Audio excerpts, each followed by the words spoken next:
You're live and recording. Okay, thank you very much, Russell. Good evening, everyone. Welcome to tonight's Board of Trustees public session meeting on September 10th, 2020. We can now rise for the Pledge of Allegiance. I pledge allegiance to the flag of the United States of America and to the republic for which it stands, one nation, under God, indivisible, with liberty and justice for all. As usual, we begin our meetings with the Employee of the Month. Tonight's and this month's Employee of the Month is Angel Perez. Angel is a member of our police department. He's an ordnance inspector and was hired on June 12th, 2007. I'm going to read a brief letter that his supervisor, Chief Cummings, wrote, and that is, under the usual summer influx of businesses and visitors to the village, Angel's job as an enforcement officer is high-paced and often difficult.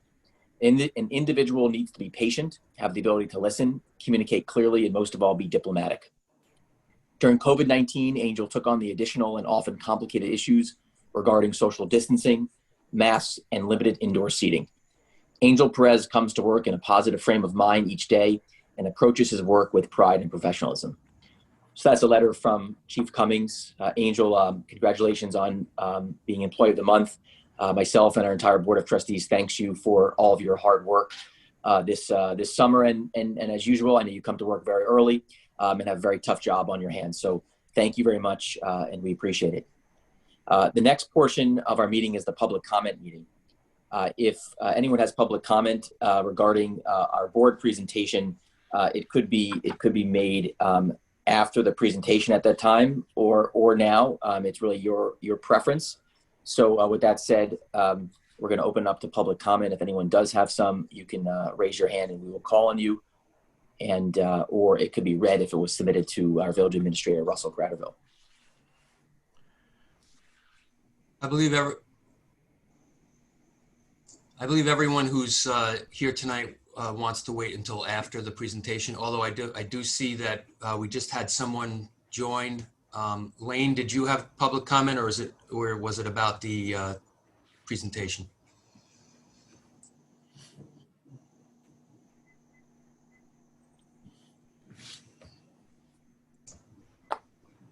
All right, if we don't hear from Lane, we can move forward with tonight's board presentation. That is of the Heart of the Hamptons regarding the Meeting House Lane facility, and we have Hilton Crosby here tonight.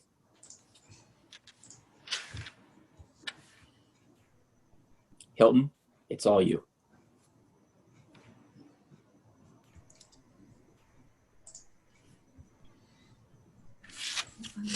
You guys see me? How's that? There we go. Hello, everybody. Like supermarket sweep. Thanks so much for having us here tonight. My name is Hilton Crosby. I'm Executive Director of Heart of the Hamptons, for those that don't already know me. And now we'll get started. Thanks. Hello, and thank you for giving us the opportunity to propose that Heart of the Hamptons occupy the old ambulance barn located at 44 Meeting House Lane. Heart of the Hamptons began 40 years ago with a small group of local residents and became an independent nonprofit organization in 2003. We are a community-wide, non-sectarian, non-denominational entity and are led by active representatives of our entire community. HOH responds to the urgent needs of local people and is the only direct service provider of its kind in the town of Southampton. Many times we are the first place that people in our community turn when seeking help and support, and just as often, we are their last resort. We run year-round programs, including the Southampton Food Pantry and assistance programs, currently serving all people in the immediate area who are facing crisis. We work very closely with Southampton and Tuckahoe School District counselors, nurses, and administrators to address the identified needs of students and families. We are also partnered and work directly with the Southampton Town Community Advocate and the Town Senior Services Department. We are beyond grateful to the Basilica of the Sacred Hearts of Jesus and Mary for allowing us to operate out of the basement of the parish hall since our inception in 1980. However, the church now has other plans for the space and has requested that we vacate the property by November. Due to the pandemic, demand for our programs has increased by 250 to 300% compared to last year. The ground level space at 44 Meeting House Lane with garage doors would increase the efficiency of our operations tremendously. We will be able to open more days a week and offer a more flexible schedule that would seamlessly adapt to the traffic patterns of the village. In summary, 44 Meeting House Lane will enable Heart of the Hamptons to grow and expand operations to better serve our community. We have several plans. First, we are going to continue to assist our community members starting day one. We plan to bring substantial value to the property by renovating the space without using tax dollars. We plan to raise the money for the renovations so village taxes will not have to fund our efforts.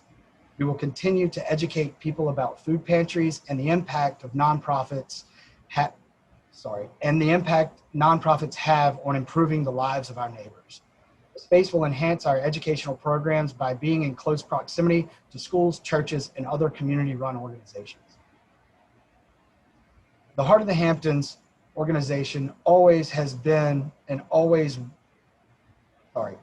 the heart of our organization has always been and always will be in the village of Southampton. We hope you will consider our request to occupy 44 Meeting House Lane so we can continue to serve people in our community who need us. Thank you very much. Thank you, Hilton. We appreciate the presentation tonight. I guess first we'll see if we have any questions from the board. Okay. Hilton, thank you for being here, and thank you for all that you do for the community, really, and especially during this time. I know you guys have really been able to step up and help many, many families. You talk about on day one you'll still be able to, but you're also looking to, help out, kit out the building.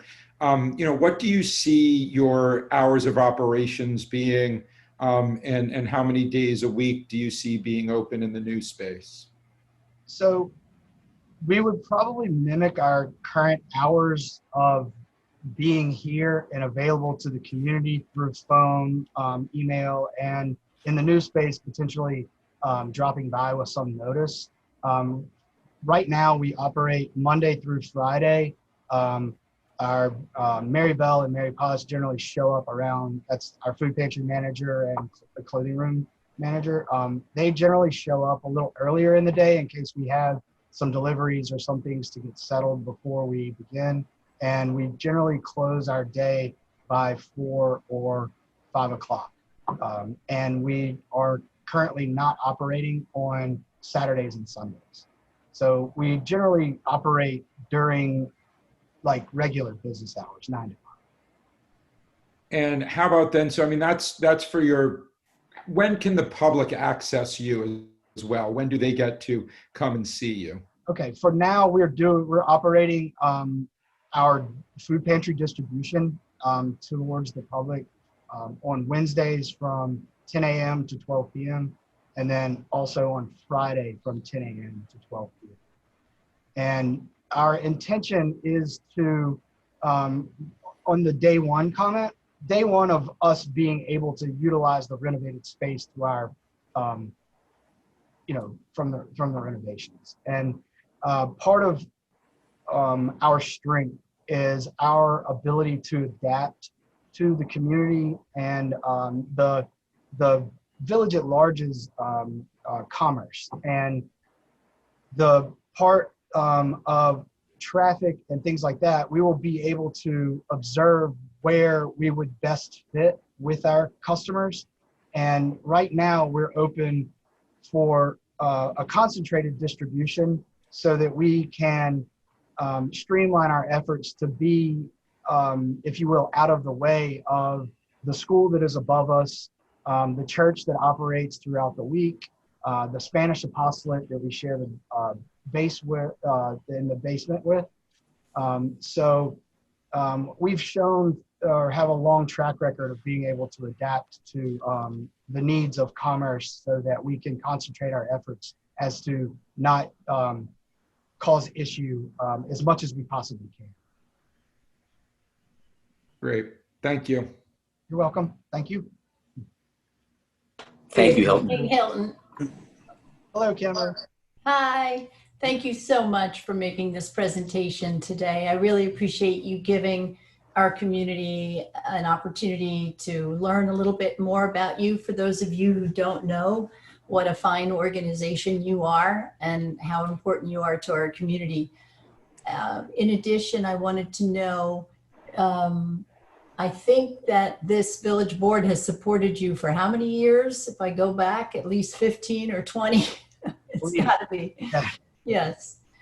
And with regard to the move to this new location, some of the questions that I've received just from the public is really, it's a busy artery and traffic, meaning everybody very much supports your cause and what you mean to the community, but they're also asking realistic questions. What will it do to me as I pull out of my driveway, as I drive through the village? You know, the typical day-to-day question we have as residents, right? Right.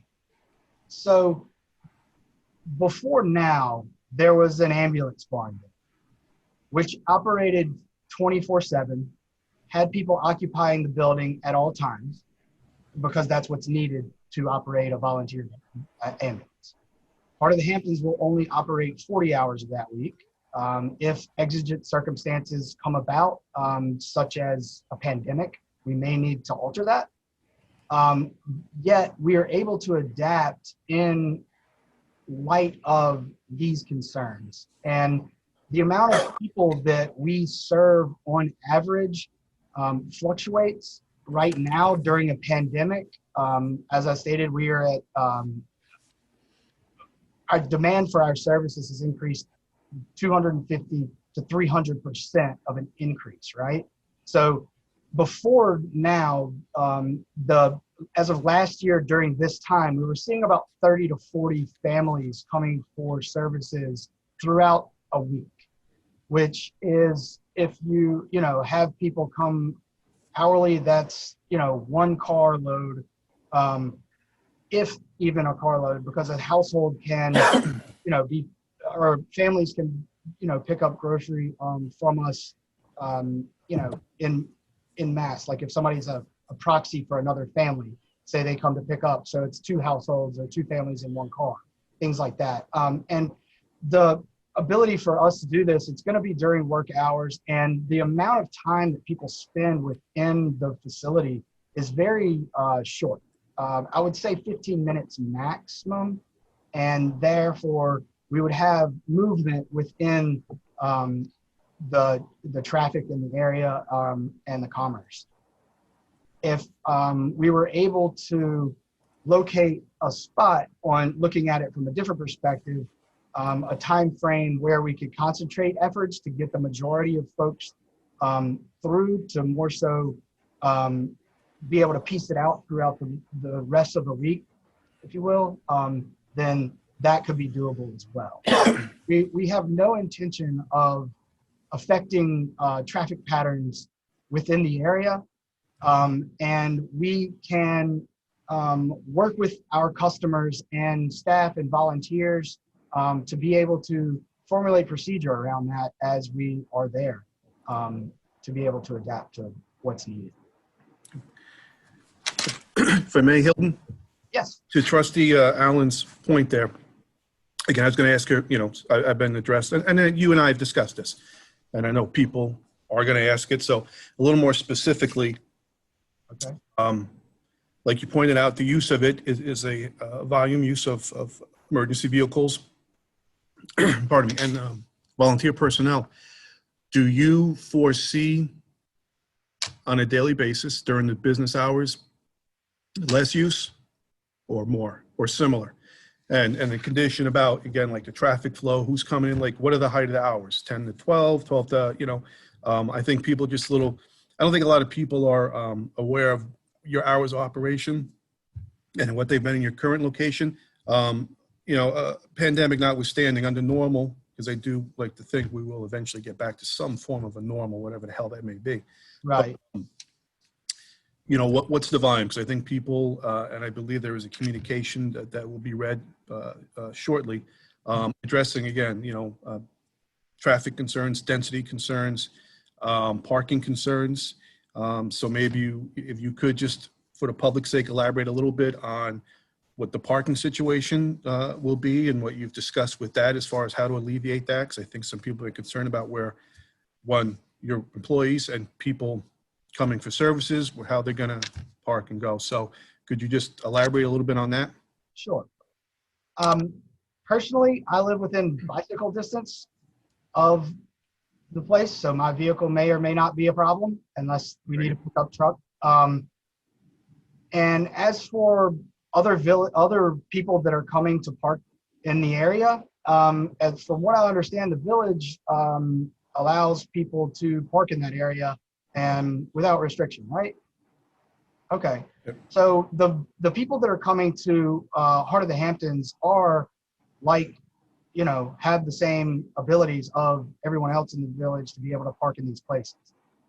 It is our intention to not have that affect the residences or the businesses in the surrounding area as much as we can potentially control. The way that we generally operate within our assistance programs or people coming for services outside of stated hours of our food pantry is by appointment. Some folks do drop-ins at times, but that's very infrequent. And just to comment on traffic patterns, we have lived, our residence or where our home has been 3 blocks up the street. Generally, most village residences had no idea that we were even there. I think that's a testament to our ability to streamline our services and reduce the amount of traffic and the amount of parking that could be utilized. The amount of families that we serve over a 2-hour period on Wednesdays and Fridays, that is a 2-hour concentrated effort, so people are in and out.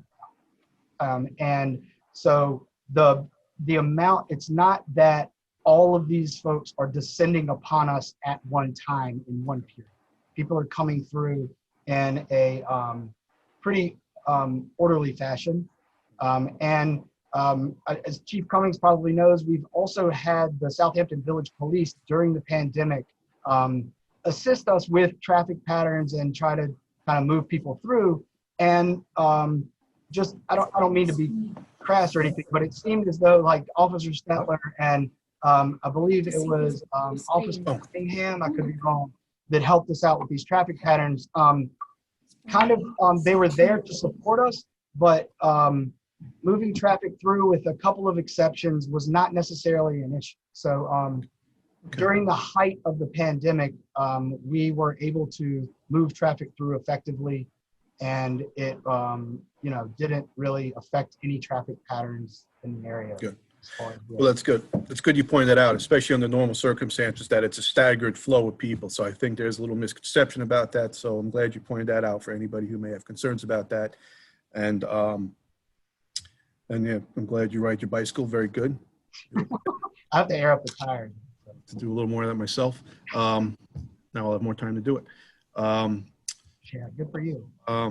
So basically, to sum up, you're basically saying that the traffic impact density, anything will be at the very least, at the very worst, the same as an ambulance, but more than likely even less of an impact. Yes, and the other point is we don't have sirens on our vehicles, nor do we operate 24/7 and crank those sirens up in the middle of the night. Okay, not that there's any offense. I hope that there are extremely loud sirens if there is something that I need an ambulance for. So that's not at all what I'm saying. I'm just comparing the operation of an ambulance barn as opposed to Heart of Hamptons in the same. Thank you. And Good evening, Hilton. excuse me. I just have a couple quick questions for you regarding some of the planned renovations you're doing. If you want to take us through that to the public so we and they have an understanding of what your intent is and how you will be, putting money into this building on Heart of the Hamptons' behalf, and what are some of the plans they are? Okay, so as of now, to formally have a plan of renovation, it would cost us, in our terms, a significant amount of money to get those plans drawn out and accomplished. And without more of a confirmation that we would be able to occupy the space, I don't think that we are allowing ourselves to sacrifice that or take that risk. So that being said, we intend to work within the parameters of that building that are set before us. As stated in my presentation, the aspect of being a garage is beneficial to us, as in where when like Sip and Soda, as you've discussed with me before, we receive deliveries from trucks. And right now, we're 12 feet down in a basement. So we have a gravity conveyor belt. And for instance, last week, Friday, we received a roughly 6,000 pound delivery of food on 5 different pallets. Those pallets are placed outside and by hand by 2 individuals upstairs, 4 individuals downstairs at the conveyor, load each one of those cases of 6,000 pounds into a 21-inch by 30-inch window to our gravity conveyor, which takes a substantial amount of time. Having the garage bay on ground level space enables us to receive those pallets with the jack lift, pull them into the building, shut the door, and it's over. So significantly decreasing the amount of time that a large truck for delivery would be in the space. So that is one major adaptation that would significantly benefit us, not only in labor, but also in time. And what else? So the other renovation that we would put into play would be ways to have us, with the surrounding neighborhood, comfortably kind of set ourselves in to mimic other things that are around it. And if we're able to, update the outside of the building and things like that to make it look like a beautiful place, as I believe and others believe we are a beautiful organization, and hopefully we will be able to renovate this space to mimic how beautiful our work is with the facade of what we are going to create at 44 Meeting House Lane. Hilton. Thank you very much, Hilton. Oh, Welcome. excuse me, Hilton. Yes. Thank you. This is very helpful. So you're looking to retrofit the building so it operates more smoothly. You won't have to use this get into the basement ordeal that you have over at Sacred Hearts. And you're also looking to make it conform more with the aesthetic of the neighborhood, Correct. which is very, very good. So appreciate your helping the community understand your rhythm of activity and your hours.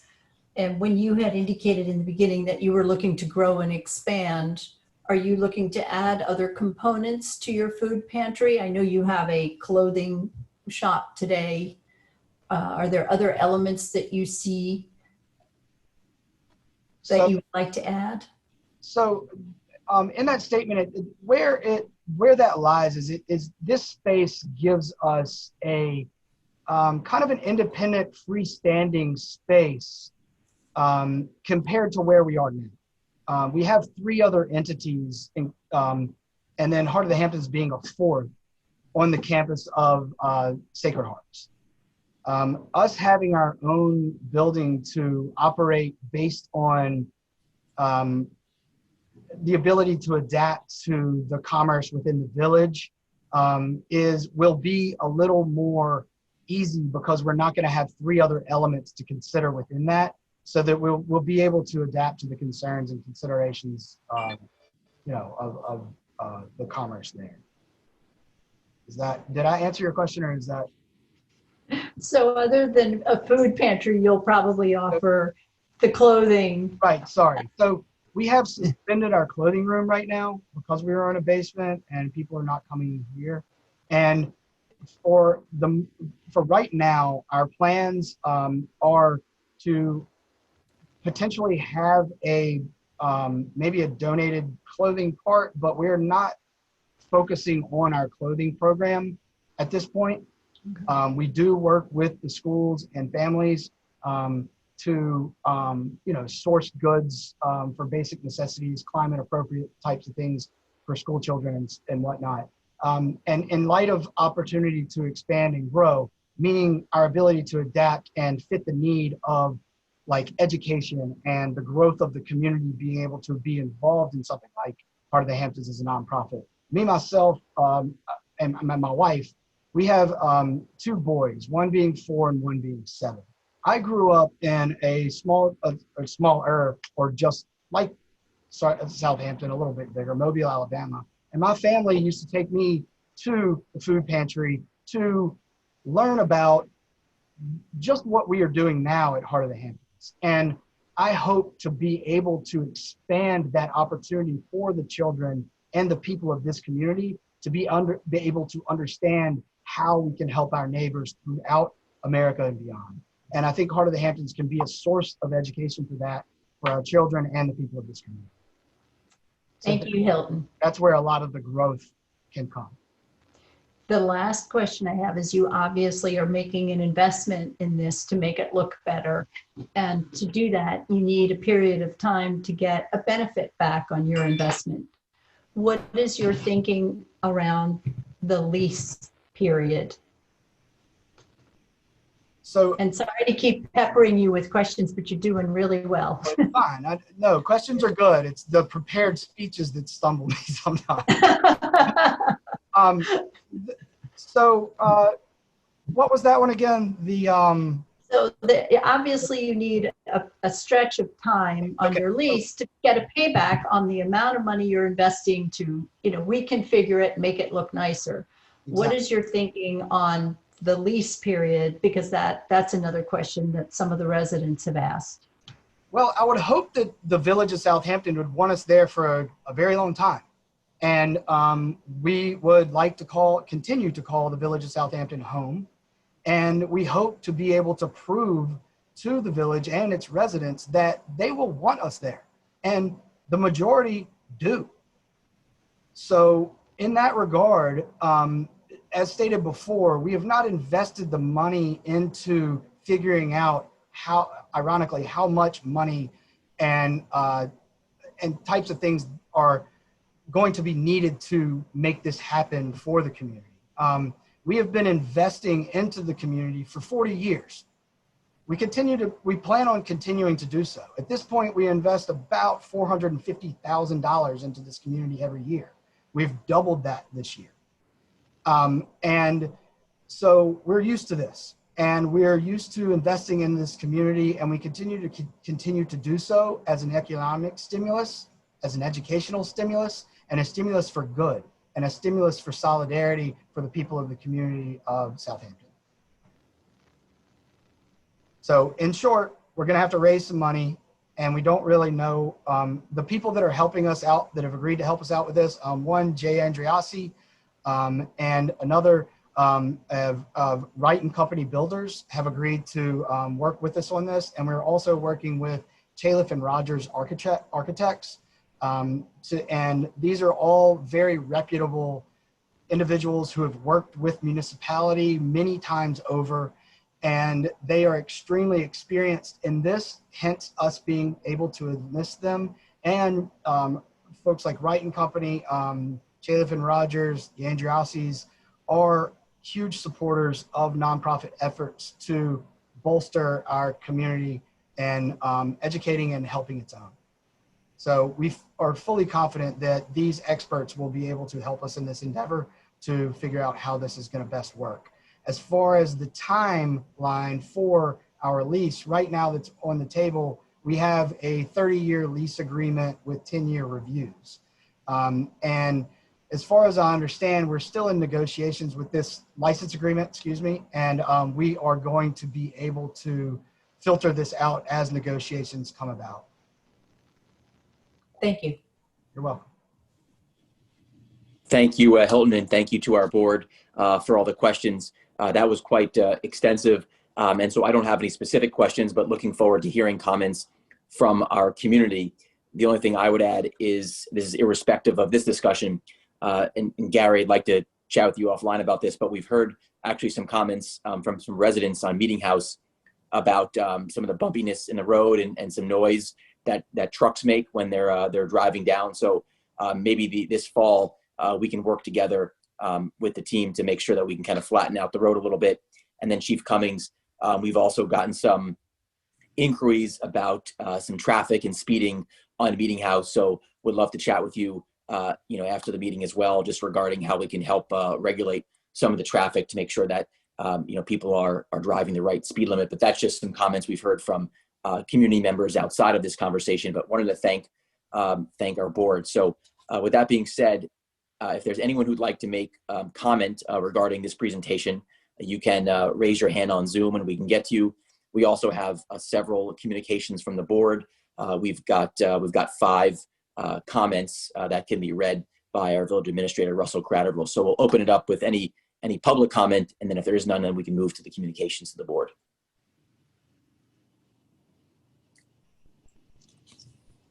Okay. With that being said, Russell, there's 2 communications. No, we have, a couple people that are wanting Mayor, to there's 2 people. I don't know if you can see their hands raised. There's 3. There's at least 3 now, Russell. 4. Do you want me to pick, or you want to call them, Mayor? Russell, you can do it. Thank you very much.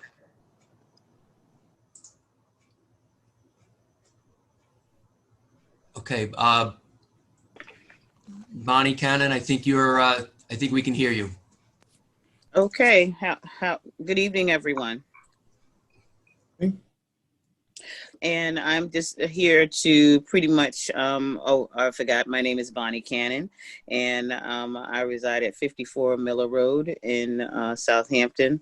And I am a resident of the Village of Southampton, as well as I am the executive director for the Bridgehampton Child Care and Recreational Center.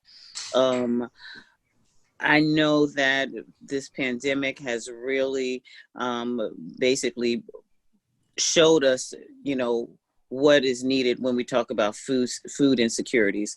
And I know that Heart of the Hamptons has been doing a tremendous job, and there needs to be a place for them to, if they have to leave where they reside right now, they need to have another place. And what better place than the ambulance barn, from my standpoint. If it's vacant now, it's not being utilized now. They're looking to do the upgrades, and I'm sure as far as parking issues and traffic issues, that is really a non-issue, because to be honest with you, I work with people with food insecurities. Basically, they come in and they come out. They're there to pick up their food and then they leave. That's basically what happens there. You do have the parking lot that is pretty much across the street there that could possibly be utilized if needed. And it is down in the village of the downtown district of the village. So we already have commercial trucks and things that are coming through there. So that's nothing that's new. But basically, it would be different if it was a residence area, but it is a downtown business district area. So you already have commercial trucks coming in. And the commercial trucks that are coming in, from me working with the food pantries, and we're actually serving about 700 individuals per week. And I know Hilton is doing even more. And with it coming up for the fall, with the winter time, it's even going to get worse. That is the prime time for when food insecurities are needed, and people actually do need to feed individuals. So right now it's a prime time, and it's something that, the village should, I'm hoping that everyone will get behind this effort, and to support the effort, and to allow them to utilize the ambulance. It's a perfect opportunity for the village to come together and to do something that's really right for the community and for the individuals that work and live here, and that right now are going through tough times. So I'm just here in support of the Heart of the Hamptons moving to the ambulance, the old ambulance house, and I think it's a win-win. It actually is a win-win for everyone. Thank you very much, Bonnie. We appreciate the comments, and absolutely. So, Russell, is there additional public comment? Yes, next will be Mary Crosby.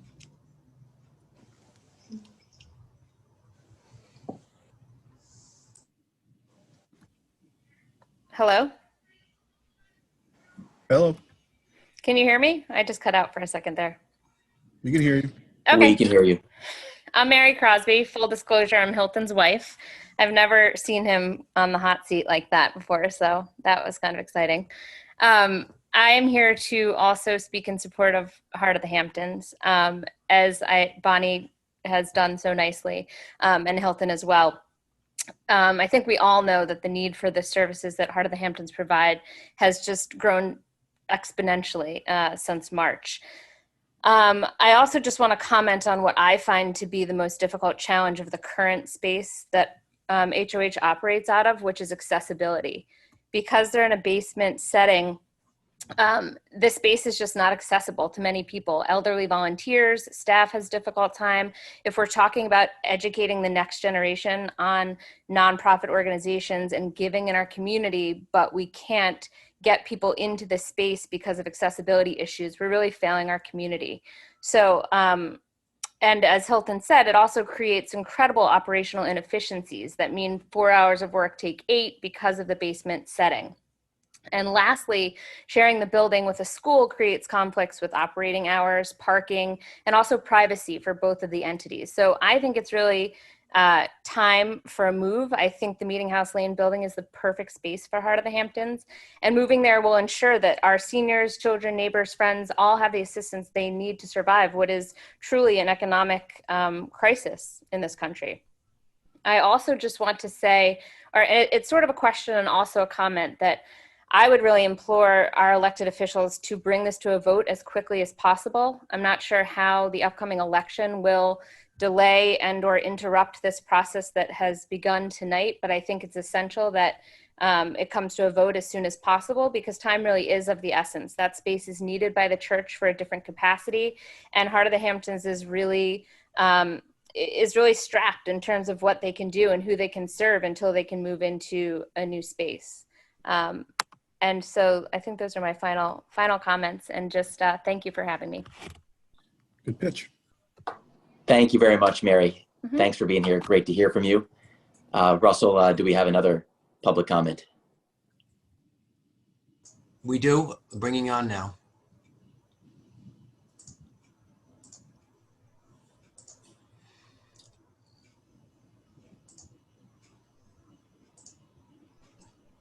We have Sarah Bigwood.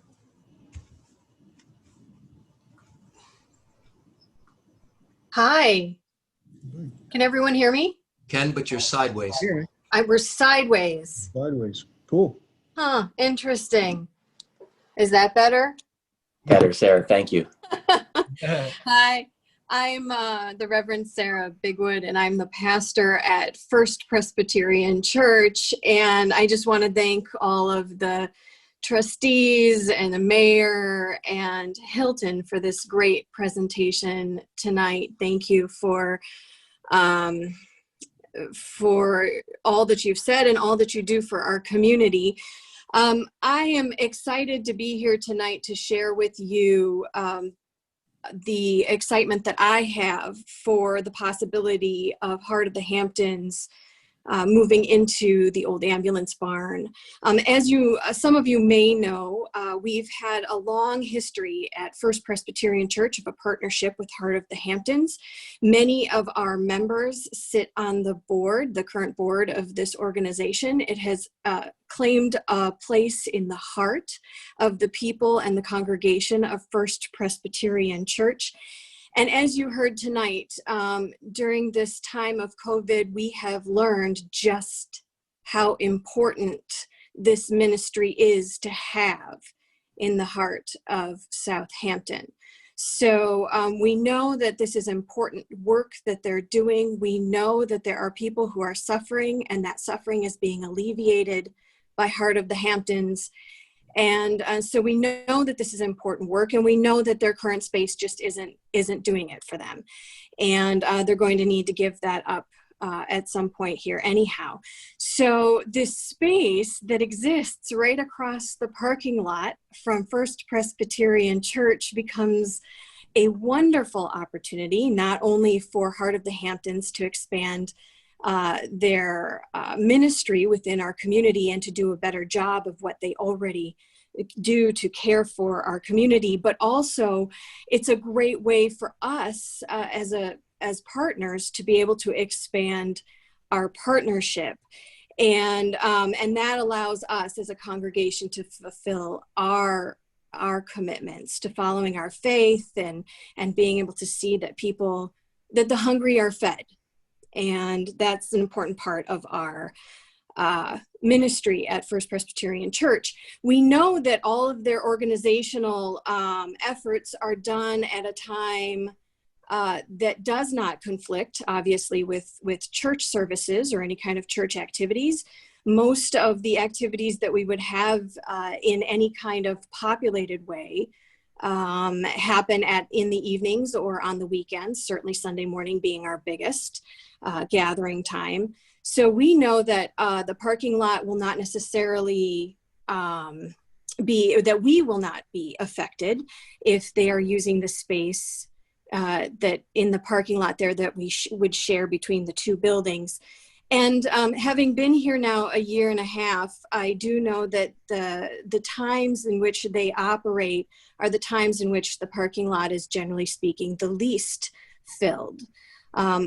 We've had conversations with our trustees here at First Presbyterian Church, and we know that that they are interested and intrigued by this relationship, by this partnership, and by the use of the ambulance barn by Heart of the Hamptons, and that we have already entertained conversations about adjusting any kind of parking or driveway space or whatever we might need to do to accommodate them should they be in that building. So I guess I'm just here tonight to lend my support to this effort. I hope that you all see the possibilities that are here. You see the good work that's being done by Heart of the Hamptons, and you see what a great opportunity this might be for them, for us, and for the village of Southampton. So I hope you all make quick work of this, and let's get Heart of the Hamptons in that building.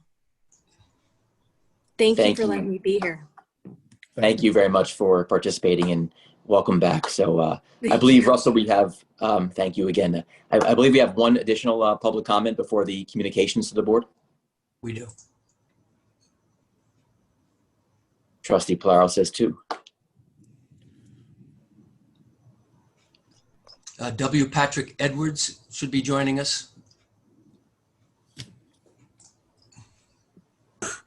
Sorry about that. Just trying to get myself here with you. Hi, Father Patrick Edwards here with St. John's, also in the immediate vicinity of the ambulance barn. I'm a member of the Board of Trustees as well as rector at St. John's, and I wanted to not echo any of the wonderful things that have already been said, particularly by Reverend Bigwood, who hit on a lot of the points that I would probably speak to. Let me just say this much. You know, one of the things that we can really salute with Heart of the Hamptons is that the reality of poverty in our community is something that we can largely say we haven't been aware of. For many decades now, Heart of the Hamptons and its predecessor, the Human Resources, has been meeting the needs of people that have functioned inside our community that has a reputation of being something other than having poor people in it. And this is a service that's offered by Heart of the Hamptons, has been a vital part of that, part of our community. The thing that I'm most concerned right now is knowing as a member of the board how impossible it might be for us to find space inside the village for this resource that has come across us very providentially. If this was not available to us, as a board member, I've got to tell you, we've been looking further afield, something perhaps even outside of Southampton Village and probably even further away. The reality for us is this begins to impact some of the services we offer in the school systems. It might put us at a disadvantage for that and also make us more remote to the people in our community that for decades have counted on us. Heart of the Hamptons is something that this village needs, and it needs it close by. And I don't need to tell any of you the importance of real estate and the fact that this is something that we wouldn't be taking away from the commerce area, but puts us so close. The other thing I want to say is that we've been able to serve people, large numbers of people, not just near, but in the midst of a school. What I want us to imagine is that this is not a sort of thing where our neighbors would have to become accustomed to folks milling around or something like that. Really, this is going to be relatively invisible to folks. People are going to come in, they receive their services, their food pantry services, the clothing, and they go home. They go about their lives as part of our community. So I don't want us to imagine that this is going to become something of a traffic snarl, or perhaps be some place in which there'll be loitering or collections of folks. This doesn't happen. It has not been to happen when it's been in the immediate proximity of a church and a school that literally you had to walk through the parking lot to go from the school to the playground that would put you right past the facility that we utilize for this wonderful ministry. So my encouragement here and my hope is that we'll be able to provide this place not only to make it better for the Heart of the Hamptons, but to keep this service in our village. Otherwise, I think the reality is this service and this community resource will be going outside our village confines. Thank you very much for giving me the consideration and time, and I thank you all for listening to us. Thank you very much. Thank you for being with us tonight. We really appreciate it. I believe we have Father Mike as our last public comment. Father Mike, are you with us? Take a second. I'm promoting him to the All right. to the big screen.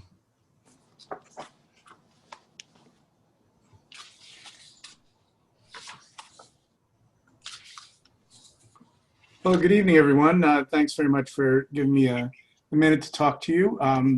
I am just really grateful tonight for all of the wonderful comments in support of this amazing opportunity. I just wanted to have you be able to hear from me that, you know, we've had nothing here at Sacred Hearts but esteem for the work of Heart of the Hamptons, and this is not really a new issue that both of us, both Heart of the Hamptons and Sacred Heart, have been experiencing tremendous growth in the people that we're serving and the types of things that we're doing. And, you know, we've been aware for some time that the day would come when we would hope that we would be able to grow and that Heart of the Hamptons would be able to find that amazing opportunity. I think that this particular one is nothing less than the answer to a prayer, a miracle. As my fellow pastors have said, you know, where do you find real estate in Southampton, and real estate that could be available to a community group that would serve the needy and the poor? And the fact that this has come up is, at least for me, and I think for a lot of people here, nothing less than the answer to a prayer. And so I'm hoping that our village administration can provide the other part of the answer to the prayer and to say yes to this opportunity. I want you to understand that because I think that this is a really, for both organizations, both the church and for Heart of the Hamptons, a true win-win. And, you know, if with some of you that I've been talking to, I've maybe been wondering about why I've been pushing for that. It's not out of any dissatisfaction or disregard for the work that's being done here. It's just for the absolute uniqueness of this opportunity. And, you know, if this doesn't happen, I don't know where the next opportunity really comes from. And I want to see us have the freedom we need to do our work. And I really want to see human resources grow as it can. So I don't know if I can add any information for any of you tonight, but that unique opportunity is why I am advocating so strongly that you, our village government, can please say yes to this. Thank you. Thank you, Father Mike. Thank you very much, Father Mike. So we've had a good group here today. I believe that is all for our public comment, but we do have some communications to the board. So Russell, I think it's best if we skip the first two communications and then move to number 3, which is from Joseph Giordano. And then we can move to Jim McFarland and Joanne Hale. Okay, so you're looking to have them ready to. Can I state one more thing just before we go to comment just on this, Mr. Mayor? Please. Thank you, Trustee Pilar. What I've heard tonight and all of that, I would really hope that I know we are going to be open for, you know, hearing from the public and all of this, and we will hear the comments that are read in, but I would really like to see at our next meeting having a resolution brought forward for Heart of the Hamptons. It would give us the time to hear from the public. It would give us the time to negotiate the final points that we may need. But I do think that it is imperative that, as we've heard, to try and get this resolutioned and passed. So I would really hope that we'd be able to be ready for that for our next meeting on the 22nd. Thank you very much for that, Trustee Polaro. Mayor, are you ready? That'd be great. Thank you. Yeah, if you can, we can start with Joseph Giordano. We can kind of read Joseph and number 5, Jim McFarland, Joanne Hale, as well as Tyler Dixon, and then Gwendolyn Arsnan onto the public record. And I think that would be very helpful. I am writing to express my concern on the new food pantry that is proposed to be placed in the volunteer ambulance location on Meeting House Lane. While this is a value to the community, the location is a very poor choice. Currently, the traffic on the street makes it difficult for me to enter and exit my driveway during the morning and evening rush. Daily, the traffic is bumper to bumper extended from Main Street to Lewis. Any use of this land should be for something that will reduce congestion, not add to it. Moreover, my suggestion would be to sell this property for residential one-family use to lessen the traffic. Funds can be used to find an alternate location in the village and to still have dollars over to be put to better use. Perhaps economic development for Main Street, which we all know has been experiencing sharp downturn in retail stores, or perhaps add it to the budget for the new sewer system so that we can add restaurants to the area. I may not be able to attend this meeting. However, I would like my comments to be noted and read at the meeting. Joseph Giordano. Next, we have, ladies and gentlemen, it is obvious that the ambulance service will be moving shortly to their rather luxurious and expansive new quarters on Windmill Lane. Thus raises the question of the future utilization of the former facility on Meeting House Lane. I propose to you that there is no pressing need to decide this fateful step at this time, and as no adequate and proper study has been done as to the best utilization of this parcel. But in any case, the utilization should have as its priority a benefit to the village and not weighted to any benefit any Southampton town organization. Possible utilization could include parking, raised and made into a mini park, renovated and remade into 2 living units of affordable housing for those that have some connection to the village, such as police, volunteer firemen, ambulance personnel, hospital workers, village employees, and the like. Sold in the funds utilized to renovate and rehabilitate village buildings. In any case, to make a decision on the future of this parcel without some minimal study is foolish and reckless. Sincerely, James McFarland, and it's also signed by Joanne Hale. Next, we have 2 may concern. On the village board of trustees. I'm reaching out via this note urgently. I am concerned resident and want to express my concern in writing today ahead of the 4 p.m. village board meeting this afternoon. My family has resided on 54 Meeting House Lane in the village since 2003. We rented for years before buying our home. We have been members of the Southampton community for 2 decades. I've just become aware that the red brick EMT building next door to our home 54 Meeting House Lane may be repurposed to serve as a food pantry for the Hearts of the Hamptons. I am hugely supportive of the efforts and support less fortunate community members. We give frequently to charitable causes, including food support for the needy, and have stepped up our support during COVID.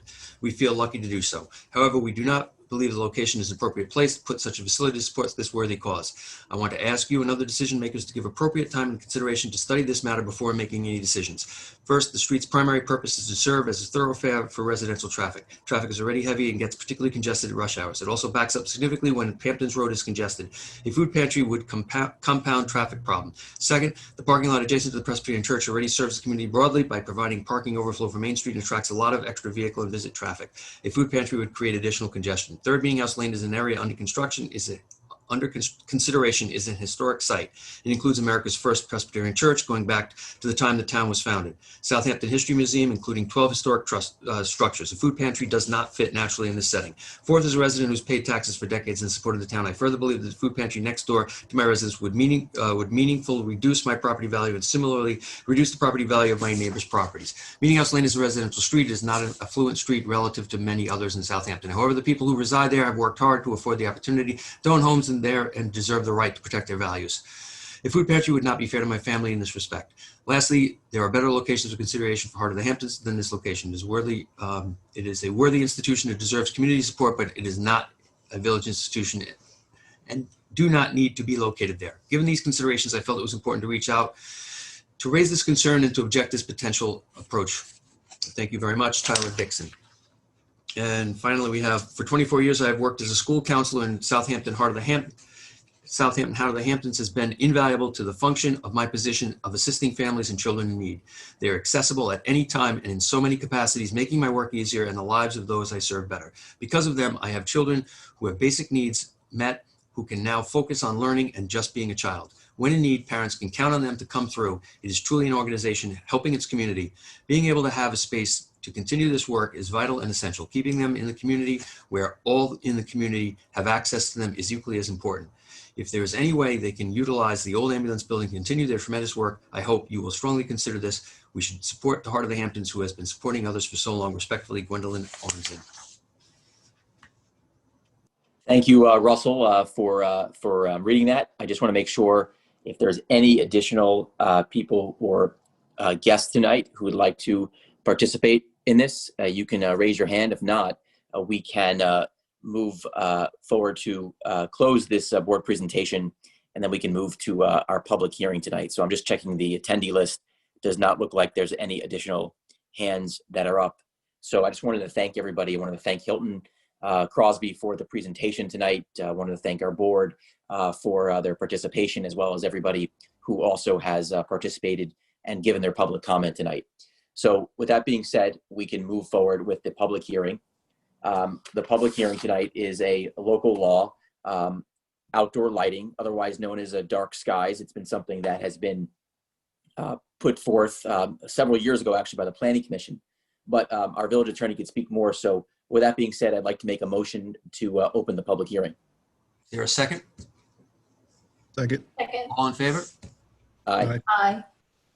So Brian Egan, our village attorney, could just provide us with a brief overview of what this public hearing is about.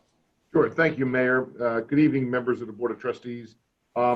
This is nothing new that's to the East End. I think it's just a little surprising the Village of Southampton doesn't actually even have a dark sky regulation. But this is a proposal to regulate outdoor lighting consistent with the town of Southampton, the town of East Hamptons, and other municipalities that have adopted dark sky regulations.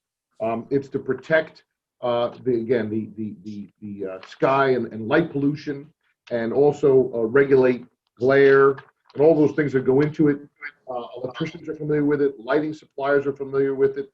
People who install lights are familiar with it. And for motion detectors, residential floodlights, all those things that would come into it that would cause some disturbance from your neighbor's lighting or outdoor lighting, that we can actually shield instead of polluting the sky with the light pollution. One important point to note is that this is a prospective, not a retroactive legislation, so that all currently installed lights will remain as non-conforming. When they're replaced or new lighting is proposed in a new development or renovation, those lights would then be required to be dark sky component. So we're not have to go and run around the village and have everybody change their lights. Only when you change one or you propose a project that requires new lighting or lighting approval would they have to be dark sky component. There are also some exceptions, such as historic lighting and other lights operated by the municipality, and emergency lights, obviously. But in essence, again, it's bringing something that's I think long overdue to the Village of Southampton to make us in compliance or in concurrence with our neighbors. I also want to point out that prescient of this conversation, in the January 18th, 2018 Planning Commission meeting, the town of Southampton's legislation was discussed, and there were even quotes in it that noted that the village currently does not have regulations for dark sky in the residential code. On distribution, some of the members suggested that it would be a welcome change and agreed that the village is ready for this change, and talked about the East Hampton dark sky code, wattage restrictions, et cetera, that we've now implemented here in almost more than 2 years later. Thank you, Brian. I don't know if we have comments from the board. If so, we can obviously hear them. I'm inclined to just, open this up to public comment. But ultimately, as you stated, we're actually a bit behind other villages and municipalities on the east end of Long Island. So it would make a lot of sense to obviously pass this. But if there are comments from the board, we can move forward with that. And if not, we can open this up to comment regarding the public hearing. Mr. Mayor. Trustee Polaro, how are you? Brian, I agree. I think, I'm surprised that we don't have one in the village, and I'm certainly for it. I mean, one thing that I would just like to try and understand from our perspective is enforcement of the dark sky and how that would get done. I don't believe that our, ordinance officer, who was, who I agree, employee of the month and all of that, really works most nights when it's dark out. A little different in the winter, possibly because it gets darker earlier. But I just want to make sure, because anyone who knows my father knows that our house was lit up like a Christmas tree every night. And, I just am wondering, how is it the neighbors? Is it, how is enforcement done on this? So that's a very good question, and I can speak to some of the experiences of Up Island villages who have passed similar legislations. And again, being that this is not retroactive, it is prospective. The main enforcement will be new installations. So if there is a renovation plan, the idea is to implement dark sky regulated electrical fixtures in those new plans. So that's really, I would say, the major thrust is new installations will be required to be dark sky compliant. Two, it also gives the ability that if there is, say, a light that causes either light trespass, which is defined, or creates a public nuisance, which is defined, or a glare into neighbor's property, which is defined, the village can deal with those non-conforming lights. And like all, or not all, most village enforcement, it is complaint driven. So if those lights cause complaints or cause a light trespass or some kind of a problem with your neighbor, that may be something that could be addressed by code enforcement. But I do not envision code enforcement driving around at night looking for trouble, as much as, one, trying to get all these lights as they age and are replaced become dark sky compliant. So there will be a certain attrition to those. Two, any new installations that go before the building department or the planning board, they will implement the dark sky requirements on those new projects. Okay, good. So a lot of what you're saying then is really in the building department and all of that. So again, it does go back that, we know our building department is very busy already, and I know that they've been asking for help for a while. So maybe this can be an added push to try and see that and see how we can bolster and help our building department as well. So I'll also add that being that this might have been revolutionary when this came out, this concept a decade plus ago, but here now, electrical professionals are familiar with it, lighting professionals are familiar with it, products are familiar with it, they understand it. And on many professional plans, the architect, whoever will prepare it, will actually prepare a little corner of it specifying what the fixtures are and that they are dark sky compliant. So they can check the box that those are completed. So I think it's the technology and the professionalism has caught up to the concept. So we may already see a lot of these new constructions already adhering to a dark sky on their plans, yet we don't have the law in place that they are adhering to. Correct. Great. Thank you, Counselor. Actually, Counselor, I'm glad you brought that up, because you brought up a good point where people just become accustomed to it. Because I remember, as you say, this was fairly new, 10 or so years ago. And I remember a group coming in and presenting to our village board, and when it was new, and the town did engage in it, and other municipalities. But it did shock people, all the changes that have to be made, and lights. But good thing you pointed out is that since then and now, the only thing is we never enacted the actual law, but people already, and even I think Gary can attest, our DPW, every time, just through the new technology and lighting, we've been both as a municipality, and I think, as you say, a lot of commercial electricians and such through the years have already kind of adopted that policy, because it's now just widely accepted. But I remember that was being brought up. I don't recall why we didn't as usual, when it was brought up, I do recall opposition to it, so like anything new, but now it's not new, which is good. Yep, I think the time has come, and Southampton is a very special place. I mean, the nature is special. It draws people here, and that idea of countryside and darkness, as you would learn to expect or want, is desirable. And I think that people understand what that concept is, that it's not burdensome to be dark sky compliant. All right. So less lighting at your family house there, Andrew. Thank you, Brian. The only, exception that I have is in part 2. C, it says there is an exception, which is holiday lighting installed and lit between November 15th and January 15th. Sometimes we obviously like to go further than January 15th.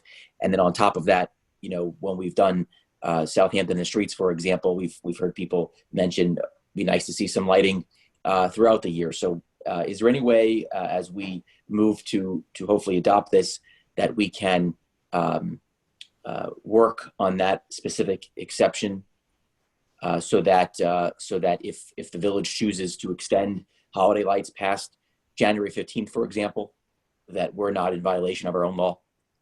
Well, what I'd recommend then is that if we're gearing towards that is generally the holiday season where lights, a season that encourages light displays.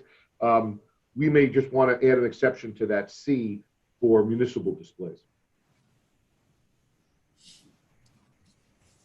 Okay, sounds good. I'm fine with that. I think that's a great addition. Are there any additional comments from the board? If there are not, we'd like to open this up to any public comment regarding this public hearing. If not, I think it makes sense to make a motion pending that one update, Brian, to close and move forward with a vote. But if you'd like to give us some additional guidance, we'd happily take it. That's fine. I'd recommend that the board close the public hearing, and if they're comfortable with it, someone can move with a motion and a second for the vote. All right, thank you. Russell, is there a resolution? I'm looking at the resolution section regarding the adoption of this public hearing, or if not, we can maybe add it at the end. I think, if you're more comfortable adding it at the end, I'll have one written. So if you want to close it, and I can quickly draft the resolution, and it will be the final one on the suggested resolutions. All right, let's do that. So with that said, I'd like to make a motion to close the public hearing. Your second. Second. All in favor? Aye. Aye. All right, thank you. And so we'll do the resolution at the end. We can move forward with the suggested resolution section, but prior to that, we have three additional communications to the board. Those are basically available to the public. I don't know if we need to read those, but basically the first one is the bid opening for the hydrogen peroxide for Lake Agawam, which we'll be addressing at Resolution 3. The second is an update regarding the Southampton Rotary Firecracker 8K. And then the last one is the Town of Southampton, which is the 3 amendments to the town code. So again, those are available publicly, and we appreciate those communications. So with that being said, Russell can open us up with the suggested resolutions, starting with number 1. We're going to ask that if the mayor would table resolution number 1. Sure, happy to table it. Thank you. Okay, resolution number 2. Resolved that the claims for the warrants dated September 10th, 2020, totaling $3,186.55. Warrant number 9, general fund, 1920 fiscal year, $260,565.34. Warrant number 8, general fund, and $44,848. Warrant number 4, capital reserve, and the village payrolls for the period from August 14th, 2020 to September 10th, 2020 be ordered and approved.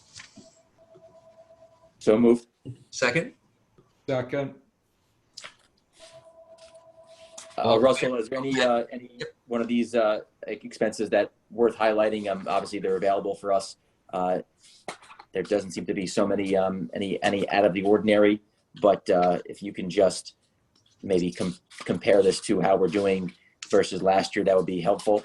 But typical warrants. This Right, we did have a couple of emergency purchases. One was the purchase that the board was aware of with regards to the lift at the municipal garage that was installed, and then there were some expenses due to the criminal activity at the fire department, and some computer upgrades and technology upgrades in the courtroom and at the police department due to some of the changes with COVID-19. So those were the only expenses that were a little bit out of the ordinary, and those in total were about $75,000. The rest of the warrant is pretty straightforward. Okay, thank you. All in favor? Aye. Aye. Aye. Entertain a motion resolved that the Board of Trustees awards a bid for BioSafe Green Clean Liquid from Solitude Lake Management with a price of $79,708.75 for the product cost and $5,000 per application. So moved. Is there a second? Second. All in favor? Aye. Aye. Entertain a motion resolved the Board of Trustees recalls and amends Resolution Number 10 of August 25th, 2020 to correct the following pay rates.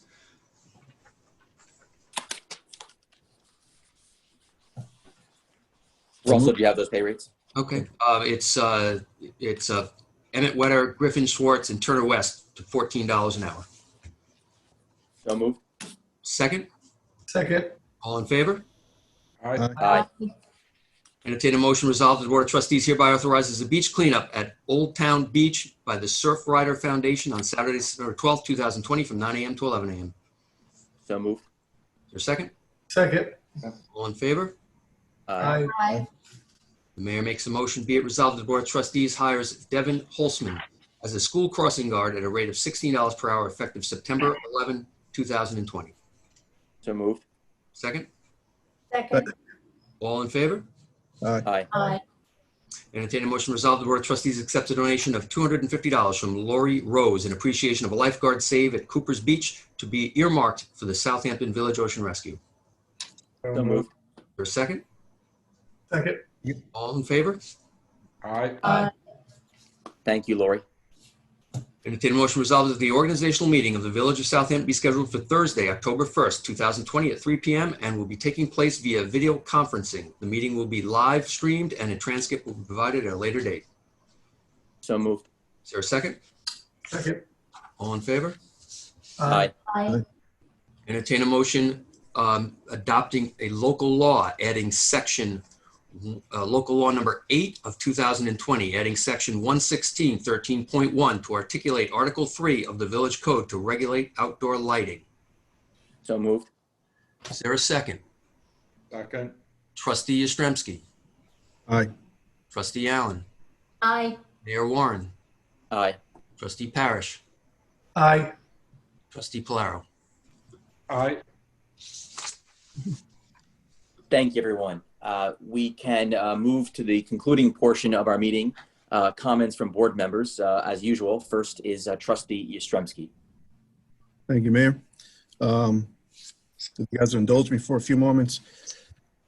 I just wanted to thank everybody. This, more than likely, I think it really is my final meeting, which is why I figured appropriate. I haven't sat in this chair for several months, so I figured this is where I started 12 years ago. Actually sitting next to Bonnie Cannon, who spoke earlier. That's who I first got elected with 12 years ago. So I figured appropriate, as the counselor said, one last time in the saddle before I get tossed out of it. Just very quickly, I do want to thank the public who elected me 12 years. They elected me 6 times, and it's been a privilege. It's been an honor.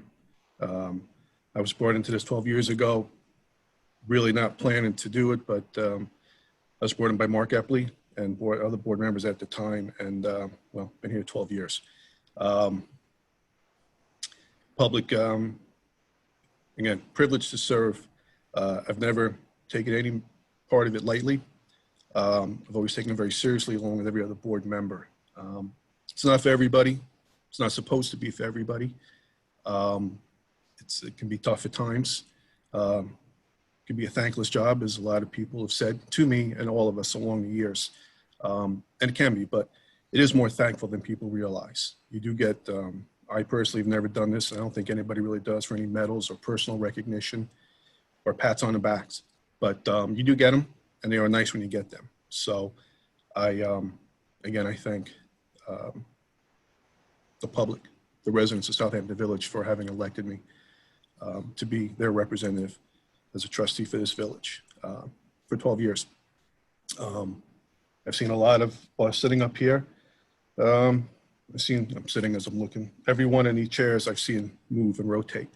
I've served under 3 mayors, 3 administrations, sat alongside different trustees, met a lot of good people, trustees, learned a lot from every single one of them, still do to this day. It's a great calling, if you will, for somebody to come up and sit up in this dais and participate and contribute to the village, look over the village and its finances, take the good and the bad. People, I always applauded anybody who would take the time and out of their evening to come and stand up at that podium and tell us what they like and don't like about what we're doing. And I always admired anybody who go out of their way. We're up here to do this, but anytime a member of the public comes up to the podium and says any comment, good or bad, I've always respected that and admired anybody who does that. And that's what it's about. So please keep doing that. That kind of went by the wayside with Zoom. The Zoom meetings have, whatever, it's really changed. But again, I thank the public. Means a lot that they supported me through the years. Secondly, I thank the workers, people who represent and work for this village. Many who've been here for decades. I always say they've been here before we're here as board members, and a lot of them are here after us. We come and go on this board. People who work here are here for the long haul. So it's always been a priority of mine to make sure, our workers, people who represent the village and the unions are taken care of fairly from the perspective of the taxpayer and the resident, and of course for the worker who comes in day out to the village. As I look across, again, even that, I've gone through a couple administrators. Look over here, I've gone through 3 village attorneys. I've even gone through 2 chiefs, police department, and several 30s, as they're called, chiefs for the Southampton Fire Department and for the village ambulance. It's always been an honor to serve those who serve selflessly to the residents of the village at all hours of the night. That's been, a very big honor of mine. The one face that's been a constant that I look on the screen has been Gary. Gary's been in the position before he got here, and he's still here and still ticking. And the DPW that he oversees, seen a couple supervisors come and go through there too, a lot that have been there for a long time, and employees. They do an outstanding job, and I've always seen the central garage. Basically through my tenure, I've always seen every department in the village. And again, I've never been a moment when I haven't been impressed and proud of all the workers who come in day out, and sometimes have to take it on the chin like the rest of us, and they keep working and keep doing it. And the village is a great place, and it looks beautifully because of what the DPW does. It's safe because of what our police department and our ambulance and our fire department do on a regular basis. And again, lastly, and I thank you, Chief, for being a friend. I thank you and your crew for taking me in and letting me work alongside them, and I like to believe getting a lot of good things done. Hopefully we've left it in a better place than when we came in, like a Boy Scout. That's all I can ask. And then lastly, yes, I do thank the board, the representatives of the board. As I said, I've sat along many different ages, different demographics, learned a lot. And, it's been a good 12-year run. Wouldn't take any of it back. It's been a couple of bumps I could have done without. But it takes a lot of time, it takes a lot of work. Some people realize, but a lot of people don't. When a person stands up to represent and sit up on this dais in any capacity, whether it be a trustee or mayor, you don't just give yourself, you give that of your family. It's a very costly proposition. And myself and my family have, we've put up, and we've always been representative of the village and volunteering and so forth. But it's a toll, and everything from the campaigning process to the job itself. And I do mention, we have an election we're in the midst of. And again, this ain't exactly the way, after 12 years, I saw getting out of this, one through a friggin' laptop. But also, during election, a tough election cycle. And I applaud, we have 4 candidates that have stepped up.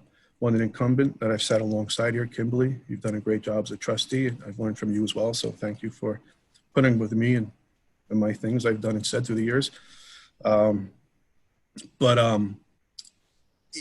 It's, campaign can be tough.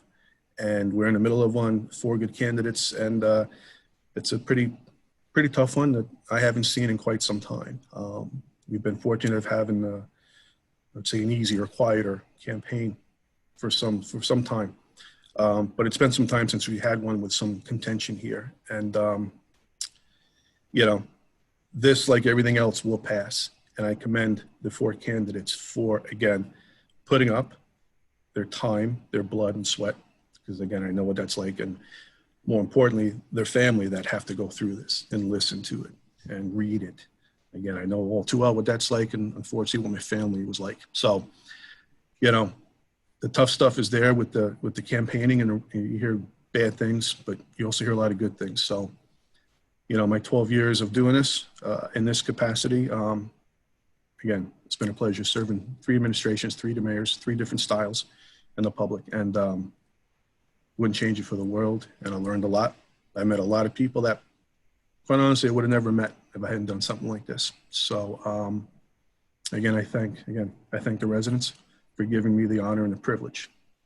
I thank our employees in all departments who, again, it's been an honor representing them, serving alongside them, and answering their questions and helping where I could. And they do an excellent job, every single one of them. And again, lastly, I thank our board members. I thank our mayor, our administrator, our attorney, and our entire village hall staff, along with everything else that gives it day-to-day running in our building department and such. Again, there we go. I've seen a couple different building inspectors come through. So I thank everybody. It's been an honor, and I wish you all the best going forward. A lot of good stuff I see happening, and a lot of things. Got some speed bumps to get over in the immediate term, but I like that. They work themselves out, and life goes on. So thank you. Thank you very much, Deputy Mayor Yastrzemski. Very well said. I definitely have a few words for you as well, but it was very heartfelt, and we really appreciate those words. I'll get to a few comments later tonight, but thank you again. Next is Trustee Allen. Good evening, Trustee Yastrzemski. This night is about you. Thank you for letting me have the privilege of having served beside you. On my first day, it meant so much that you said, don't be nervous. It's okay. Take a breath. And you did that to you supported so many people in this community.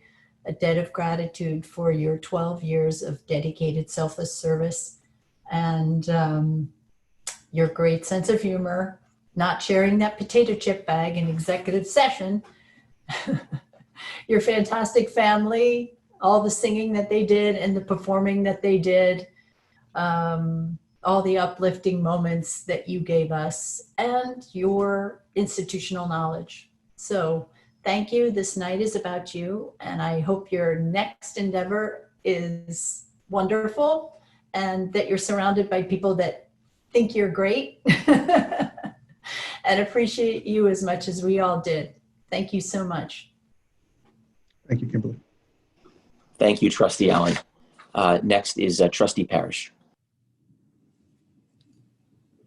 Rich, we've gone back a long way. So running up and down Cooper's Beach Dunes to quite memories, some, really good ones. And, more so just as a friendship over a huge course of my life and your life, and your father and your mother. And, I remember when you first were interested in this game, you took it on with a smile, and it's good to see you walk away tonight with a smile. And as a friend, I valued you on multiple levels, but when I came close to getting involved in this, public service, you've given me some very good advice, and you've given me a good perspective, and you have always been a steady hand. And there's a lot of good things that you put inside my head, and I appreciate that, and I value that. But more importantly, I know the village is valued your service, because on the points you mentioned amongst your time commenting, you are dead on right. And I have only been in it for a year. And but I do know this: you cared, you followed through, and you worked hard. And those are the qualities that when people go to step up and get in this involved, we encourage them to have and see through. So you've seen through it, and I just want to say thank you on many different levels, as a friend, as a lifelong family connection, and as well as a person that's got to sit a few seats down from you. You definitely made me smile many times, so thank you for that. And all the best with your new endeavor going forward. And I know we will be in contact. Thank you, Mark. Thank you, Trustee Parrish. Trustee Polaro. Thank you, Mr. Mayor. Before I make it all about Rich, there are a couple of things that I would just like to point out. First and foremost, I want to thank our beach crew, especially the lifeguards. The past couple weeks, there's been 1 or 2 storms that have come through, and on one day alone, the RIP was very strong, and 12 saves were made by our lifeguards. One in general really sticks out. One of our lifeguards, who also happens to be an EMT, got to the water, and a young boy's surf fin had cut through the wetsuit and through the skin. Without a second thought, the lifeguard covered up with his hand so the young boy wouldn't, look down and go into shock. It was a quite deep wound. Kept him reassured. The ambulance was there, very quick on, and so I want to thank. And as we saw earlier, we received a donation from someone who is very grateful for a save that was made much earlier on in the season. So I thank our lifeguards for their hard work, their dedication to us over the summer. It really is good. And the young boy went into surgery, and I'm sure will make a very good recovery. Also, I know a while back we talked about work sessions. We have 2 meetings a month, and we talked about work sessions and creating a work session for one of them. So I'd love to kind of put that out for us to discuss as well as a board. I think it would be great. We also resolutioned H2M a while back to look at, studying a map and planning of their sewer district. So I'd love to try and make sure that is continuing to move forward. I think it's very imperative. And then I think it would be great for, the village to potentially and possibly meet with the hospital to talk about their treatment center and their facility and learn about some of the excess capacity there and what and how we could maybe work together going forward. So I think those are some of the things that, I certainly look forward to starting to take up and work with as we move forward and for future meetings. So those are the things I wanted to cover. Rich, now I'll turn it over to you. You have shared a great deal of your knowledge, your past 12 years of knowledge with me over the last 14 months, and even prior to me formally sitting on the board. You shared some things with me that I will certainly take to heart. I have taken to heart, and I will continue and hopefully try and work on and emulate over whatever my tenure is on the board as the public sees fit, because we do, as you said, we are here because of them. So thank you for your hard work, your contribution to the village for the last 12 years as a trustee. And really, I wish you all of the best in your new adventures in Vermont, and hope that you will be safe on the beat It is, I think Gary has a lovely testament there to you in his photo. Maybe that's how it's done up in Vermont, but somehow I doubt that you'll be sitting there smoking cigars and reading the Wall Street Journal in the station. And as for your replacement that will sit in that chair, they've got big shoes to fill. And I hope that they will have the same characteristics of you have shown, such as your thoughtful reasoning, your pragmatic judgment, and your passionate work ethic that you have for this job and for this village. So thank you. Really, really thank you from the bottom of my heart. And I wish you all of the best. Thank you, Andrew. Thank you, Trustee Polaro. I know that our village attorney, Brian Egan, was also hoping to make some comments tonight, so I'll turn that over to him right now. Thank you, Mayor. I appreciate my brief interruption in the trustee reports, but I did want to thank Trustee Yastrzemski. I know that I'm the newbie on the board and the newest here, but one of the things that I know that Rich and I share a mutual hero in Teddy Roosevelt. And I was thinking of Rich's departure today, and it struck me on a quote on character in the long run is the decisive factor in the life of an individual.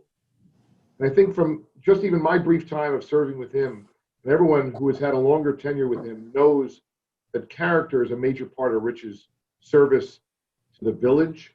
And you knew where he stood. You knew where he stood on issues, and you knew where he was even going to come out because it was defined by character. So, Rich, I just want to wish you the best. Thank you for this opportunity that I had to even work this briefly with you. And in the future, you have my best wishes and Godspeed.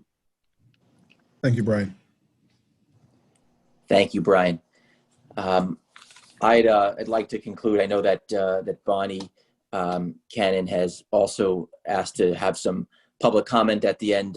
Bonnie, as we know, was a former trustee who also served with Rich and ran with Rich. So I'd like to make a few comments, and then Bonnie, we can turn it over to you. Maybe you can send Rich off in the right way. But I just wanted to speak, briefly, but from the heart about Rich.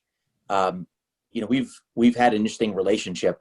When I first took office, when we came in about 14 months ago, I had never imagined that Rich, would become really a mentor and just a very reasonable, guiding voice in everything. I didn't really know Rich very well, but we had met a few years ago, and I'll touch upon that. But just remember, being in executive session, and of course, in executive session, sometimes we don't agree on everything. And remember, Rich just being there, and I was surprised that Rich seemed to really understand where I was coming from, and I didn't know what to think about it, but I appreciated it. And Rich, of course, is our deputy mayor, not just under this administration, but as he pointed out, has served as deputy mayor for the last 3 administrations. And it's a tough position to be deputy mayor because you've got your own personal core values, but you're also the deputy mayor. So, on the one hand, you've got to stick to your principles. On the other hand, you also have to do the job that you were appointed to do. So oftentimes it's a very challenging job. But Rich, after 12 years, often had really, phenomenal advice. And, people have seen many sides to Rich, but I can tell you firsthand that Rich is just extremely reasonable and knowledgeable, and oftentimes is that voice with just he knows how to anticipate what's going to come next. And being someone that's new to local government and new to politics, it's very easy sometimes to overreact or be a bit zealous, and Rich was actually quite of a calming force and a calming light, because all those years of experience, you sometimes know what will come next. And so I often turn to Rich for that guidance and it was valuable guidance. It was almost uncanny how much Rich could predict what would happen in the future, but that's often a result of experience. And so I owe a lot to Rich as far as providing guidance, and you know, in a you know, we've obviously faced a global pandemic. We've faced, you know, some change in the village, and so Rich was really a guiding force to help you know, steer the ship in the right direction. So you know, losing Rich really is a loss, not just for this board, but it's a loss for the village. And my apologies if I'm, you know, if I'm going on a bit too long, but you know, we have shared some experiences going to East End Mayors and Supervisors Conference together, and working, you know, together closely with various village departments. But Rich has always been a champion of our village employees, and in particular, he's been a champion of our Southampton Village Police Force. He's been a champion of our EMS and our fire department, and has intimate knowledge in those departments. And so it definitely could be said that Rich was a champion of those departments. But Rich was a true public servant, and really the first time I met Rich was in 2017. At that point in time, my interest in local government politics really just started to form, and I remember, you know, obviously Rich was running for mayor, and I saw him out campaigning. I didn't really know Rich very well, but I knew how much he wanted the job, and I knew how much he cared for the job. And I think that after working with Rich for the last period of time, I know he would have been quite good at the job. And I know I remember walking out of the cultural center that night, and for me, I was just getting started at the ripe age of 34. But I remember Rich leaving that night, and I saw him, and I didn't know what to feel, but I certainly felt his dedication to the village, and that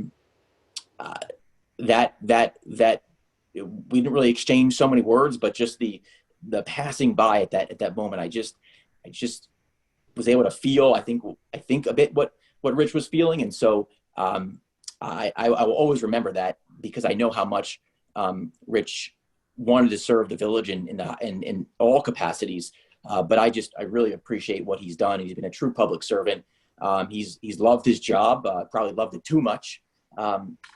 And he's been a lot for the village. Of course, he's seen it all. So he's been a great deputy mayor.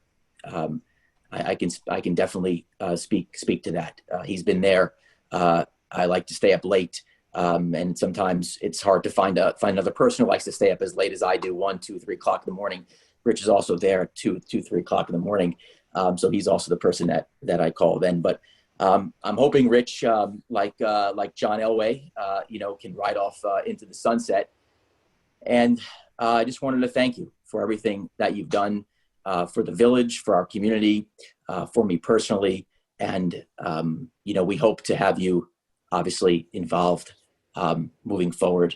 And of course, we'll all be calling for guidance. So thank you very much, Rich. And that's all I've got to say, at least for now. But if there's another opportunity, I definitely have more. So thank you again. I apologize to the public for taking too much time, perhaps, but I definitely wanted to give Rich some heartfelt,